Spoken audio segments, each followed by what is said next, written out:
بسم اللہ الرحمن الرحیم۔ ناظرین اکرام السلام علیکم ورحمۃ اللہ وبرکاتہ۔ پروگرام آپ کے مسائل اور کا شرعی حل، ہم حاضر ہیں آپ کے سوالات کے جوابات لے کر۔ ہمارے ساتھ موجود ہیں مفتی محمد لقمان امین صاحب، جو کہ استاذ الحدیث ہیں جامعہ عثمانیہ آسٹریلیا مسجد کے اور رئیس مفتی ہیں دارالافتاء عثمانیہ کے۔ ان کے ساتھ موجود ہیں مفتی محمد نعیم نقشبندی صاحب، جو کہ استاذ الحدیث ہیں مدرسہ عثمانیہ للبنات کے اور مفتی ہیں دارالافتاء عثمانیہ کے۔ ان کے ساتھ موجود ہیں مفتی محمد اسامہ زہدی صاحب، جو کہ استاذ الحدیث ہیں جامعہ عثمانیہ آسٹریلیا مسجد کے اور نائب مفتی ہیں دارالافتاء عثمانیہ کے۔ آئیے آپ کے سوالات کی طرف چلتے ہیں۔ ہمارا پہلا سوال مفتی محمد لقمان امین صاحب سے ہے۔ مفتی صاحب، شعیب محمد کراچی سے سوال کرتے ہیں، ایک شخص اپنی بیوی کو گھر میں اعتکاف کی سنت ادا کرنے کی اجازت دینے سے گریزاں ہے، کیونکہ اس کا 8 ماہ کا بچہ ہے اور دیگر ضروری کام بھی ہوتے ہیں، براہ کرم اس پر رہنمائی کریں۔ بسم اللہ الرحمن الرحیم۔ رمضان کا اعتکاف، اس کی شرعی حیثیت واجب یا فرض کسی نہیں ہے، بلکہ اس کو اکثر علماء سنت مؤکدہ اور بہت سے علماء اس کو مستحب سمجھتے ہیں۔ لہٰذا ایسا اعتکاف جو فرض بھی نہیں ہے اور واجب بھی نہیں ہے، بلکہ بہت سے علماء کے نزدیک سنت مؤکدہ بھی نہیں ہے، ایسے عمل کی ادائیگی کے لیے اپنے شوہر کی مخالفت اور اس کی ناراضی کو مول لینا یہ اچھا نہیں ہے، بلکہ حکم یہ ہے کہ عورت جب اپنے نوافل کو ادا کرے گی، نفلی عبادات کرے گی، تو اس میں اس کی شوہر کی رضامندی بھی ضروری ہے، کہ شوہر کو کسی وقت اس کی حاجت ہو سکتی ہے، یا اس جیسا سوال میں ذکر کیا ہے کہ کوئی واقعی ضرورت بھی ہو سکتی ہے کہ بچہ چھوٹا ہے اس کو سنبھالنا۔ اگر عورت اعتکاف کرے گی تو 8 ماہ کا بچہ شوہر تو سنبھال نہیں سکتا، گھر کے دیگر کام کاج وہ بھی کرنے والے ہیں۔ ایسے موقع پر اگر شوہر مصلحتاً عورت کو اعتکاف سے روکتا ہے تو عورت کو رک جانا چاہیے، کیونکہ عورت کے نفلی عبادات اور نفلی اعمال شوہر کی رضامندی کے ساتھ ہی اللہ کے ہاں مقبول ہے۔ اگر ان نفلی اعمال کے دوران شوہر کی حق تلفی ہو رہی ہو اور شوہر اس کی اجازت نہ دیتا ہو تو ایسے نفلی اعمال سے عورت کو اجتناب کرنا چاہیے۔ ہمارا اگلا سوال مفتی محمد نعیم صاحب سے ہے۔ مفتی صاحب، واحد گل نشیرہ سے سوال کرتے ہیں، اگر ایک ورکر کسی دکان میں کام کرتا ہے تو کیا وہ دوران ڈیوٹی اپنا پرائیویٹ کام کر سکتا ہے؟ کیا یہ جائز ہے؟ اور اگر نہیں ہے تو اس کے بارے میں شریعت کا کیا حکم ہے؟ اگر اس نے پرائیویٹ کام کر کے جو پیسے کمائے ہیں کیا وہ حلال ہیں؟ اور اگر وہ حلال نہیں تو اس نے جو پیسے کمائے اس کا کیا ازالہ ہے؟ کسی کے پاس کام کرنا، کسی کی دکان پر، تو یہ اس کا ایک معاہدہ ہوتا ہے، ایک صورت ہوتی ہے کہ اتنے وقت سے لے کر اتنے وقت تک آپ کی ڈیوٹی ہے، آپ نے اتنا وقت آپ نے اس دکان پر یہ میرے کام کو دینا ہے۔ تو اب اس دوران عمومی طور پر تو یہی دیکھا گیا ہے کہ مالکان حضرات اپنے کام میں ورکر کو پرائیویٹ کام کرنے کی اجازت بالکل نہیں دیتے، برداشت نہیں کرتے اس چیز کو، کیونکہ ان کے اپنے ذاتی کاموں کے حرج ہو رہے ہوتے ہیں، اس وجہ سے وہ اس چیز کو پسند نہیں کرتے۔ تو اب اگر مالک کی طرف سے یہی صورتحال ہے کہ وہ اس کو پسند نہیں کرتا تو پھر اس کے لیے وہ پرائیویٹ کام کرنا جائز نہیں ہے۔ ہاں، البتہ وہ کرنا چاہتا ہے تو پھر مالک کو بتا دے یا مالک سے اجازت لے لے کہ میں آپ کے کام میں کوئی حرج نہیں آئے گا، جو آپ مجھے ذمہ داری دیں گے میں وہ پورا کروں گا، لہٰذا اگر مجھے کبھی موقع مل گیا تو میں اپنا پرائیویٹ کام تھوڑا سا یہ بھی ساتھ کر لوں گا۔ تو مالک اس کو اگر اجازت دے دیتا ہے تو پھر اس میں کوئی حرج کی بات نہیں ہے، لیکن اگر مالک اجازت نہیں دیتا، جیسا کہ عمومی طور پر ہمارے معاشرے میں ہوتا بھی ہے، تو پھر اس کے لیے پرائیویٹ کام کرنا جو ہے نا وہ ٹھیک نہیں ہے۔ باقی رہ گئی یہ بات کہ اس نے جو مالک کی اجازت کے بغیر یا مالک کے وقت میں دوسرا کام کیا ہے، پیسے کمائے ہیں، تو ان پیسوں کا کیا حکم ہے؟ ان پیسوں پر حرمت کا فتویٰ تو نہیں لگے گا، اس لیے کہ اس نے جو وہ کام کیا ہے تو وہ ظاہری بات ہے کوئی حلال کام کیا ہوگا، کوئی محنت مزدوری ہی کی ہوگی، تو لہٰذا وہ پیسوں پر حرمت کا فتویٰ نہیں لگے گا۔ ہاں، البتہ یہ ضرور کہا جائے گا کہ اس نے اپنے مالک کے وقت میں خیانت کی ہے، اور مالک کے وقت میں خیانت کرنا یہ گناہ ہے۔ باقی اس کی آمدنی کو ہم حرام کہیں یہ ٹھیک نہیں ہے۔ ایک گناہ کی وجہ سے دوسرے کام کو بھی ہم وہ گناہ کہہ دیں، یہ اچھی چیز نہیں ہے۔ ہمارا اگلا سوال مفتی محمد اسامہ صاحب سے ہے۔ مفتی صاحب سجاول شیخ پورہ سے سوال کرتے ہیں، اگر ایک آدمی ایسے علاقے میں ہو کہ وہاں گھڑی کا انتظام نہ ہو اور نہ ہی اذان کی آواز آتی ہو تو روزہ کے لیے سحری افطاری کا نظم کیسے کیا جائے گا؟ بسم اللہ الرحمن الرحیم۔ یہ تو بہت آسان ہے، وہ صبح صادق شروع ہونے سے پہلے سحری کا کھانا کھا لے، چونکہ صبح صادق جیسے ہی شروع ہو جائے تو فجر کا وقت شروع ہو جاتا ہے اور سحری کا وقت ختم ہو جاتا ہے۔ پھر اس کے بعد انتظار کرے، جیسے ہی سورج غروب ہو جائے مغرب کے وقت تو وہ افطار کرے۔ باقی صبح صادق جو ہے اس کی پہچان علامت جیسے کہ علماء نے کتابوں میں لکھی ہے، مشرق میں ایک سفیدی ظاہر ہوتی ہے، روشنی ظاہر ہوتی ہے آسمان کے کنارے پر، اور یہ سفیدی ارزن یعنی شمالاً اور جنوباً ظاہر ہوتی ہے۔ شمالاً اور جنوباً یہ روشنی اور یہ سفیدی ظاہر ہوتی ہے۔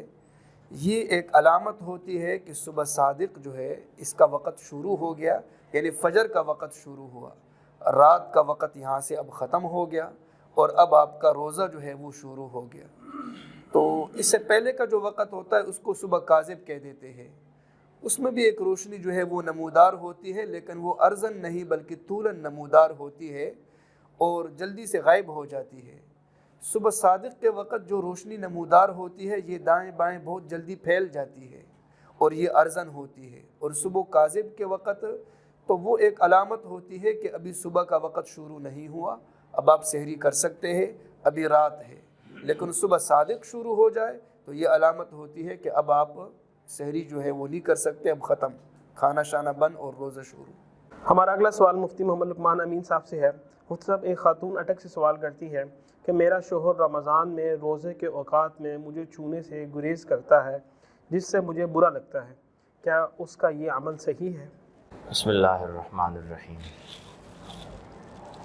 روزہ اسی چیز کا نام ہے کہ آدمی صبح صادق سے لے کر غروب آفتاب تک تین چیزوں سے اپنے قصد اور ارادے کے ساتھ یعنی نیت کے ساتھ دور رہے، کھانے سے، پینے سے اور جنسی تعلق بیوی کے ساتھ کرنے سے۔ ان تین چیزوں سے جب آدمی اپنے ارادے کے ساتھ، نیت کے ساتھ دور ہوتا ہے اس پورے دورانیے میں تو شرعی طور پر یہ روزہ کہلاتا ہے۔ اب اس میں کھانا پینا تو ایسی چیز ہے کہ آدمی اس کو بالکل ہی چھوڑ دیتا ہے۔ بیوی کے ساتھ جو تعلق ہے اس میں انتہائی تعلق جو ہے وہ تو چھوڑنا ہے، لیکن اس انتہائی تعلق سے پیچھے جو بھی معاملات ہیں، اگر کوئی آدمی اپنے نفس پر اتنا بھروسہ رکھتا ہے، اسے یقین ہے کہ اگر میں بیوی کو چھو لوں گا، اسے چوم لوں گا تو میں اگلے مرحلے تک نہیں جاؤں گا، میں اپنے نفس کو سنبھالوں گا، کنٹرول کر لوں گا، میرا روزہ خراب نہیں ہوگا، تو ایسے شخص کے لیے تو ٹھیک ہے کہ وہ بیوی کو چھو لے، اس سے بات کر لے۔ لیکن اگر کسی آدمی کو اپنے نفس پر بھروسہ نہیں ہے اور اسے یہ اندیشہ ہے کہ اگر میں بیوی کے ساتھ ملاعبت کروں گا، کھیلوں کودوں گا، بات چیت کروں گا، گپ شپ کروں گا، اس کو مس کروں گا تو میں شاید اس سے اگلے مرحلے میں داخل ہو جاؤں، جس کی سزا جو ہے وہ بہت کڑی ہے، جس کی سزا کے طور پر 60 روزے رکھنے مجھ پر لازم ہو جائیں گے، اور ایسا آدمی اپنے آپ کو بیوی سے دور رکھے تو یہ اس کا عمل درست ہے۔ بیوی کو اس چیز کو محسوس نہیں کرنا چاہیے کہ اپنے شوہر کو خواہ آمادہ کرے اس بات پر کہ وہ اس سے ہنسی مذاق کرے، بات چیت کرے، اسے مس کرے، چھوئے اس کو، اس لیے کہ اس شخص کی جو طاقت ہے ممکن ہے اسے اتنا اپنے آپ پر کنٹرول نہ ہو کہ وہ اگلے مرحلے سے اپنے آپ کو بچا سکتا ہو۔ اس لیے وہ ایسا کرتا ہو، تو عورت کو مجبور نہیں کرنا چاہیے شوہر کو کہ وہ اس کے ساتھ ایسی باتیں کرے۔ لیکن اگر عورت جانتی ہے کہ وہ یہ قصداً کر رہا ہے، اسے یہ اختیار ہے، کنٹرول ہے کہ وہ اپنے آپ کو اس چیز سے روک سکتا ہے، تو پھر یہی کہا جائے گا شوہر کو کہ عورت کے ساتھ پھر بات چیت کرنا یا ہنسی مذاق کرنا، اسے ترک کر دینا اور اسے روزے کا حصہ سمجھنا یہ غلطی ہے۔ اگر شوہر یہ سمجھ رہا ہے کہ میں بیوی کے پاس بالکل نہیں جاؤں گا تو میرا روزہ بہت اچھا ہو جائے گا، تو یہ اس کی کم عقلی ہے، بے وقوفی ہے۔ شریعت نے ایسی کوئی پابندی نہیں لگائی مرد پر کہ وہ عورت کے ساتھ روزے کے دوران بات چیت نہ کرے، گپ شپ نہ کرے، اسے چھوئے نہیں۔ بلکہ بعض روایات میں تو ازواج مطہرات رضوان اللہ علیہم اجمعین کا یہ معمول ذکر ہے، وہ بتاتی ہیں کہ اللہ کے نبی صلی اللہ علیہ وسلم روزے کی حالت میں بھی جب باہر تشریف لے جاتے حجرے سے تو کبھی ہمیں چھوتے، کبھی ہمیں پیار کرتے۔ تو اگر کوئی آدمی اپنے نفس پر اتنا قابو رکھ سکتا ہے اور پھر وہ ان چیزوں سے یہ سمجھ کر بچتا ہے کہ شاید اس سے میرا روزہ زیادہ طاقت والا ہو جائے گا، زیادہ ثواب والا ہو جائے گا، تو یہ اس کی غلط فہمی ہے، اسے ختم کر دینا چاہیے۔ لیکن اگر کسی آدمی کی واقعی مجبوری ہے کہ اگر وہ ان کاموں میں پڑ جائے گا تو وہ اگلے مرحلے تک چلا جائے گا، تو پھر خواتین کو بھی اس معاملے میں زیادہ حساس نہیں ہونا چاہیے، ان کی مجبوری کو سمجھنا چاہیے۔ ہمارا اگلا سوال مفتی محمد نعیم صاحب سے ہے۔ مفتی صاحب جہان زیب لاہور سے سوال کرتے ہیں کہ گورنمنٹ کی طرف سے اس رمضان المبارک کا اعتکاف گھر پر کرنے کا کہا جا رہا ہے، کیا اس طرح اعتکاف ہو جائے گا؟ دیکھیں جی، اس سوال کا جواب پہلی ریکارڈنگ میں بھی ہو چکا ہے کہ اعتکاف کے لیے ایک تو مسجد کا ہونا ضروری ہے، روزے کا ہونا ضروری ہے، اور مسجد میں ہونا ضروری ہے، اور حدود مسجد میں ضروری ہے۔ یہ باقی گھر میں عورتیں تو اعتکاف کر سکتی ہیں، مردوں کا اعتکاف وہ گھر میں ثابت نہیں ہے روایات سے۔ ہاں البتہ یہ ہے کہ اگر بہت زیادہ، جیسا کہ موجودہ صورتحال میں وبائی امراض کا خطرہ ہے، تو مسجد میں اعتکاف نہیں کیا جاتا، اس مجبوری کے پیش نظر تو پھر جو ہے نا وہ اہل محلہ کو توبہ استغفار کرنا چاہیے، چونکہ اس کو سنت مؤکدہ کفایہ بھی کہا گیا ہے۔ تو اگر کسی نے نہیں کیا تو پھر تمام محلے والوں پر اس کا گناہ آئے گا۔ لیکن پھر اگر چونکہ مجبوری ہے، اگر ایسی صورت بن جاتی ہے تو اس میں اللہ تعالیٰ سے ہمیں توبہ استغفار کرنا چاہیے۔ تو پہلے تو کوشش کریں کہ کوئی ایک دو بندہ پھر بھی کوئی اعتکاف کر لے، لیکن اگر ایسی بالکل بندش کی صورت ہے یا ایک خطرہ ہے مرض کا تو پھر توبہ استغفار ہمیں ضرور کرنا چاہیے۔ ہمارا اگلا سوال مفتی محمد اسامہ صاحب سے ہے۔ مفتی صاحب طیب سعید اسلام آباد سے سوال کرتے ہیں، میرے بھائی کا انتقال ہو گیا ہے، اس کی پہلی بیوی سے 3 بیٹیاں ہیں، دوسری سے کوئی اولاد نہیں، متوفی کی 3 بہنیں اور 1 بھائی ہے، 25 لاکھ کا ترکہ ہے، ہر ایک کو کتنے پیسے ملیں گے؟ برائے مہربانی تقسیم کا طریقہ بھی بتا دیں۔ بسم اللہ الرحمن الرحیم۔ 2 بیویاں ہیں، 3 بیٹیاں ہیں، 1 بھائی اور 3 بہنیں ہیں، اور 25 لاکھ کا ترکہ ہے، تو سب کے حصص جو ہے وہ سامنے آ جائے۔ 2 بیویاں ہیں، اگر دونوں زندہ ہیں تو دونوں کے حصے میں سمن آئے گا، 8واں حصہ، جس کی مقدار آئے گی 3,12,500۔ 3 بیٹیاں ہیں، تینوں کو 2 ثلث ملیں گے، جس کی مقدار 16,66,666، اور ہر بیٹی کا کتنا حصہ آئے گا؟ 5,55,555۔ باقی 1 بھائی ہے، 3 بہنیں ہیں، تو اسبہ کی حیثیت سے بھائی کا حصہ آئے گا 2,08,332، اور 3 بہنیں ہیں، ان کا حصہ اسبہ کے اعتبار سے، اسبہ کی حیثیت سے 3,12,500، اور ہر بہن کا حصہ 1,04,166۔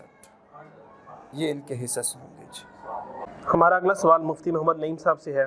مفتی صاحب محمد سلیم خوشاب سے سوال کرتے ہیں کہ بعض دفعہ مچھروں کے کاٹنے سے انسان خارش کرتا ہے جس سے خون نکل آتا ہے، کیا اس سے وضو ٹوٹ جاتا ہے کہ نہیں؟ رہنمائی فرمائیں۔ مچھر کے کاٹنے سے خون کا نکلنا یا خارش سے خون کا نکلنا، تو جہاں تک مچھر کے کاٹنے سے خون کا نکلنا ہے تو نکلتا ہے، لیکن اتنا نہیں نکلتا جس سے وضو ٹوٹ جائے۔ اور ہاں البتہ خارش کرنے سے خون نکل آئے اور اتنا خون نکل آئے کہ خون اپنی جگہ سے نکل کر بہہ جائے تو پھر وضو ٹوٹے گا۔ یہ اصول ہے خون کے نکلنے سے وضو کے ٹوٹنے کا، کہ خون اپنی جگہ سے نکل کر بہہ جائے تو وضو ٹوٹ جائے گا۔ اب وہ صاحب دیکھ لیں کہ اپنی جگہ سے خون بہہ چکا تو وضو ٹوٹ جائے گا، اگر نہیں بہا تو پھر وضو نہیں ٹوٹے گا۔ تو ناظرین محترم، یہ تھے آپ کے آج کے سوالات کے جوابات۔ انشاءاللہ آپ کے بقیہ سوالات کے جوابات لے کر پھر حاضر ہوں گے۔ تب تک کے لیے اپنے ادارے جامعہ عثمانیہ اسٹیڈیم مسجد کو، ان کے اراکین کو، اس کی تمام ٹیم کو دعا میں یاد رکھیے گا۔ اللہ حافظ۔